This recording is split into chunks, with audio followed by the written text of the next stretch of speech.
Good evening, ladies and gentlemen, and welcome back to the FrostBytez Gaming Experience, part 33 of the Pokemon Blue walkthrough. So, to go along with the fact that the last part was only 10 minutes long, nothing, this one is going to go off its way and be 18 minutes long. So, of course, we gotta get a really big one out of the way right now, and yeah, a lot of it is, once again, we're going back to our old favorite pastime, good old trainer fights.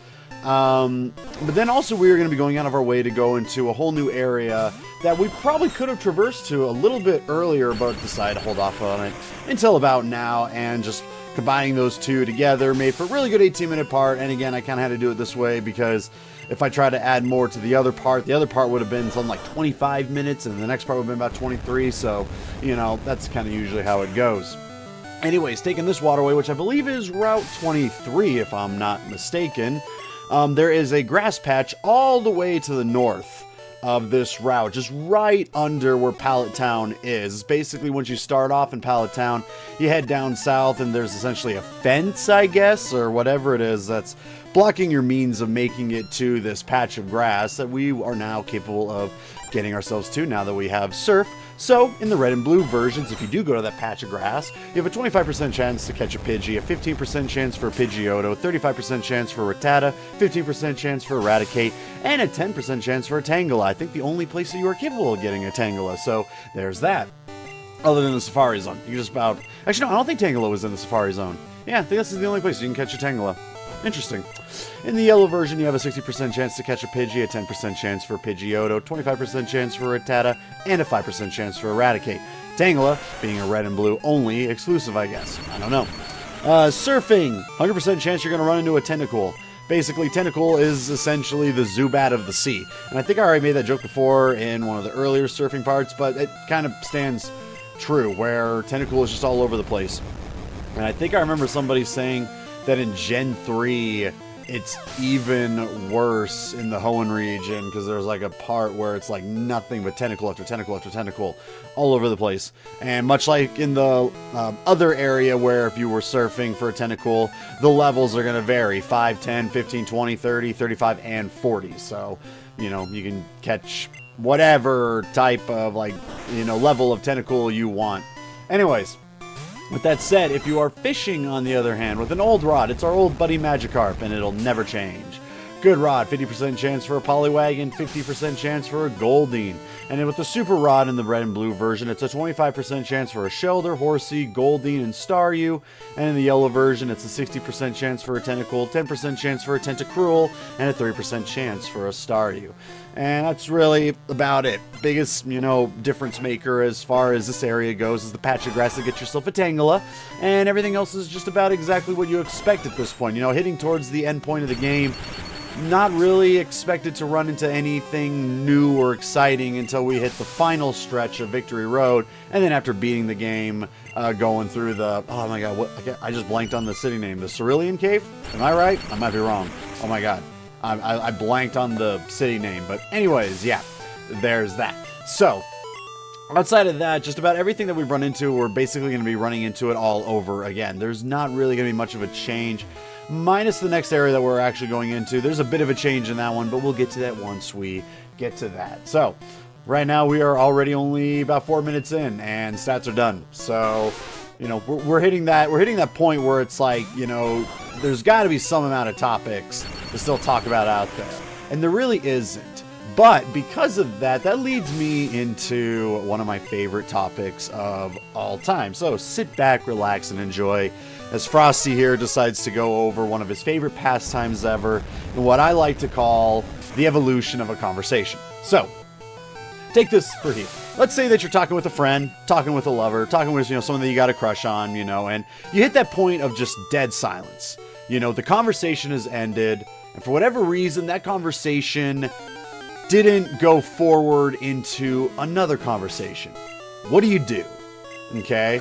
In some cases, what you do is you just kind of sit there and you wait and you hope that a new topic is going to eventually just come out of thin air.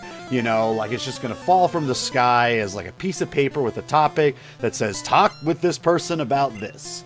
And that can work.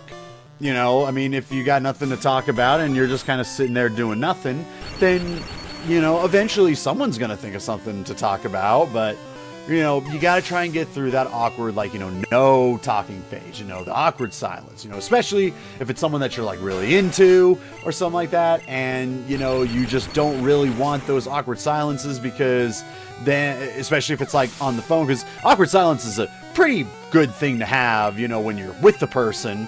You know, but when talking on like the phone or something like that, yeah, it's not exactly that great, because then it just kind of, you're just kind of listening to one another breathe on the phone, and oh, that's really uncomfortable for everybody. So then you drop what I like to call the evolution of a conversation.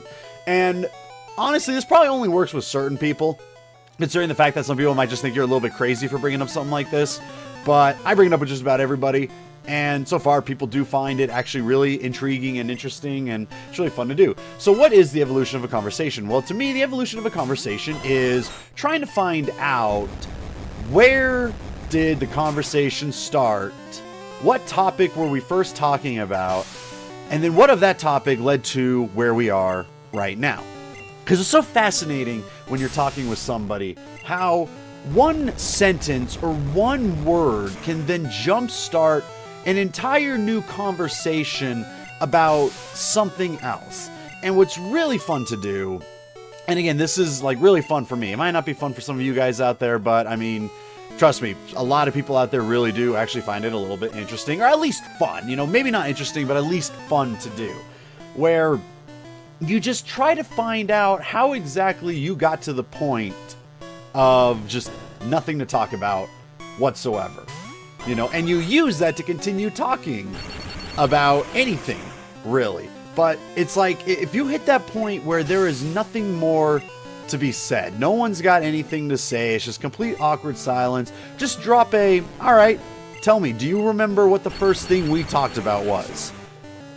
And in a lot of cases, people don't. And what you do then is you then say, okay, what conversation were we just talking about right now? Let's say, I don't know, you were talking about, foods that you like or something like that. I don't know. I'm pulling out of my own thin air here, okay? Let's say that you have a conversation about favorite foods, you know, what do you like to mix with what, you know, what do you like to cook, what do you like to bake, that kind of stuff, okay? But then the question then is, all right, how did we get to that topic? You know, what was the topic beforehand? And, well, like, first, how do we get to that topic? And then what was the topic that led to that? So let's say, you know, so go back to like the whole entire food topic or deal. Okay, you've been talking about food stuff that you like, and then you think, okay, actually, you're like, okay, I remember. You know, we started talking about food because we were talking about being raised on a farm and the chickens we had, and then I said, oh my God, do I love eating chicken? And then you said, me too. And then we started talking about the different types of chickens that we have eaten, and you know what we like to season them with, and all that kind of stuff. And then it's like, okay, but then how did we get to the topic about talking about farming? And then you think about that, and then it's like, oh, I remember, you know, like, I said something about how, like, the way it used to be was people would much rather go to school for 3 months because, and this is actually a really interesting thing in its own right for those that don't really know, or at least something that I remember learning in grade school, and it might be true, but like every time, that it was brought up, it was really funny because when you're a kid, you think to yourself, the less school you have to deal with, the better. So when you hear that back in the day, they only had school for 3 months out of the year, you would think to yourself, that's fantastic. Why can't it be that way still? I'm getting bombarded by messages here. Oh my God, Navi, please. I'm in the middle of a really intriguing conversation and you're interrupting it for me. Thank you, girl. Anyways, so you would think that that'd be really interesting, really exciting, only being able to do school for 3 months out of the year. But in reality, for kids back in that era, the 3 months of school was actually the funner time for them, because in the other 9 months out of the year, they were helping out their families with, you know, their farms, putting stuff on their houses, going hunting, that kind of stuff. So really, the 9-month struggle for them was just normal everyday life. And the only time they really got to see and hang out with their friends was the 3 months that, you know, they got to go to school. Now, again, I don't know how completely true that is or not. I just remember hearing about it. I'm under attack. I just remember hearing about it back when I was in a grade school. Now, stop it, phone. Save me.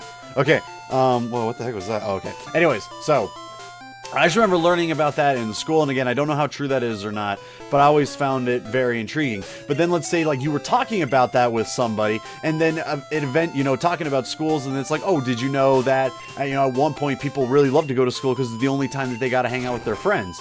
You know, and like, really, well, what was they doing the rest of the 9 months? Well, they were, like, working on the farm, hunting or something like that, and like, oh, yeah, I used to live on a farm, and then that goes into that, and then eventually it goes into what you like to eat, and you just keep doing that, and you go further and further back until finally you're like, oh my god, yeah, like, that. This is when we first started talking where, you know, it was like, oh, I hated work today because such and such did this. And then it's really interesting because then you look at it and it's like, okay, so basically it started by talking about a coworker that you don't like, and then it ended up just evolving into essentially what kind of foods do we like, or how do we like to like season our chicken or something like that. I don't know. You know, I'm kind of pulling stuff out of here, but that's legit how it actually goes, because it's really funny because, again, all it really takes is one word or one sentence to completely then go into a whole new topic of conversation. Now, granted, you know, the person that you're talking with has to really want to talk with you, period. You know, I mean, if you go through like phases where you're the only one that's trying to make, you know, a conversation work, then whoever it is that you're talking with is not either A, a true friend, or B, it's just someone that you're into that you really shouldn't be into. Like, it's simple as that. You know, if you're really into somebody, but you're the only one trying to, you know, fight to make conversations happen, it's a one-sided battle, and you have lost, my friend. And just go find someone else that's more appealing, anyways, is, you know, the way that I see it. I know some people don't like hearing that, but hey, that's fact. You know, it sucks, but you gotta do what you gotta do, you know. Conversations have to be both ways. If it's all only one side, then it doesn't work. It just doesn't work. You know, that's just how it goes. Anyways, but if you do have someone like that, you know, where it's like, oh, you know, we can just keep talking and talking and talking, but there are some times where it just halts and we don't know what to talk about, then just bring that up and just be like, okay, how did we get here? You know, what topics have we talked about today? And in a lot of cases, as you're going through and figuring this out, you then find something else within that conversation to continue a new one. The number of, like, I don't think at all in my entirety with my friends or people that I was interested in of like talking about, you know, the evolution of a conversation, have we ever actually gotten back to the beginning. You know, we've never once hit the point where it's like, oh, this was the first thing we talked about. Because generally what ends up happening is once you're going backwards and figuring out what led into what, you end up finding new topics of conversations within that right there. Well, I'm going to take a brief pause on that because right now we are inside the power plant, the one area that I was talking about that, you know, we could have surfed for this much earlier, but we just decided to do it now.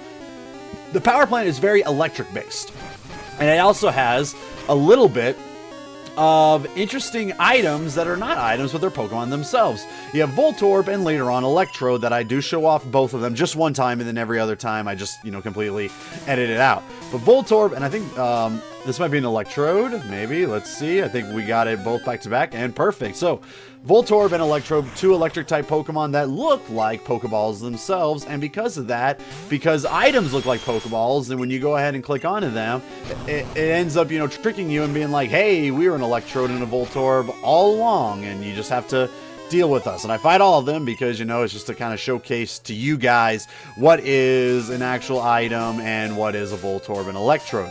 Alright, but they're not the only things that you can find within this area. There are random wild Pokemon in here as well. Again, very electric based, but in the red and blue version, you have a 25% chance for a Pikachu, 25% chance for a Magnemite, 10% chance for a Magneton, and a 35% chance for a Voltorb. So they're not even just fake items, they're just Voltorbs all over the place. And then in the blue version, you have a 5% chance to catch a Raichu, whereas in the red version, you have a 5% chance to catch an Electabuzz. And in the yellow versions, you have a 40% chance for a Magnemite, 20% chance for a Magneton, 15% chance for a Grimer, 5% chance for a Muck, and a 20% chance for a Voltorb. I almost said 25, but it's only a 20% chance for a Voltorb. More electric based. If you're playing the yellow version, you do have the Grimer and the Muck, but you can also get those within the Pokemon Mansion in the red and blue version, so it's not really anything that you have to worry about. You're not going to miss out on catching them just because you're playing the red or the blue version.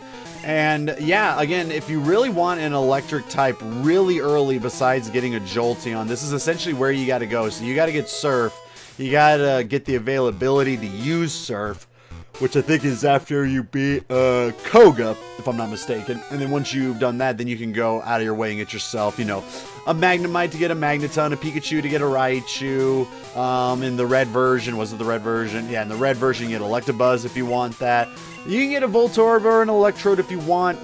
They don't exactly have the greatest move pool, but they're really fast. I think Electrode, if I'm not mistaken, is still the fastest Pokemon in the entire game.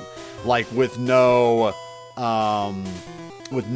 items or anything like that, if you just put full EV/IV into your speed, then Voltorb is the fastest amongst all Pokemon. As far as I remember me and my friend, we took a look at a list of like the fastest, highest attack, highest defense, highest health, all that stuff. And I remember we took a look at that. It was either Gen 5 or Gen 6, and at that time, I think Electrode was still the fastest Pokemon in the game. And I do not know if in Gen 6 or Gen 7 something ended up being faster than it, but I'm not 100% sure exactly. But anyways, yeah, so once again, you know, sometimes you won't find yourself actually getting back to like what the original topic of the first conversation was. In a lot of cases, you just find out that, you know, hey, within this topic was actually another topic that we can then talk about, and it just kind of goes from there.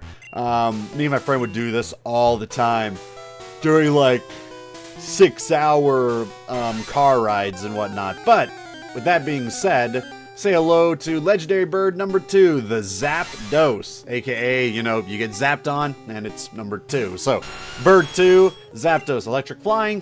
Relatively, actually, I think it's still one of the most used Pokemon in VGC last I remember. Because I think it's because of the speed and just the kind of coverage that it has. Not 100% sure on that one, but I do know that for a while, like, I would look at random VGCs throughout different generations, and Zapdos would be in so many of them, so that was kind of cool. That's kind of cool to see. Utilizing Nidoking, though, we don't have to worry about any of the electric-type moves. I do remember giving a Great Ball one or a couple tries, something like that, just to see, hey, maybe I can get a little bit lucky and actually catch a Legendary. And, yeah, I was not so lucky. I got Drill Pecked to death. My God. So, yeah, you know, you can only do so much with that. But anyways, yep, there's the second Legendary Pokemon that we get out of the 3.